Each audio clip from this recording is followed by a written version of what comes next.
Injury যেন কোনোভাবেই পিছু ছাড়ছে না মেসির। কোপা আমেরিকার আগে লিওনেল মেসির ইনজুরি বড় দুশ্চিন্তার কারণ। হ্যামস্ট্রিং ও হাঁটুর চোটে অনিশ্চয়তা দেখা দিয়েছে জাতীয় দলের হয়ে তার খেলা নিয়ে।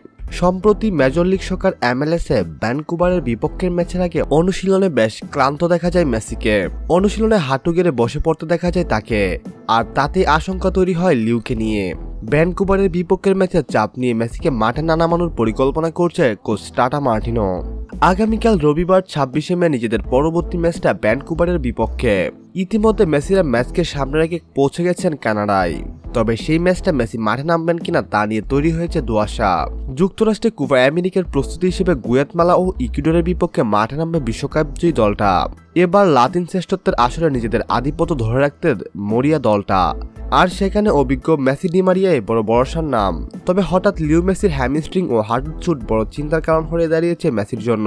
মেজর লিগ সকার MLS-এ নিজেদের পরবর্তী ম্যাচগুলো তাকে মাঠে না নামানোর পরিকল্পনা করছে মিয়ামির কোচ।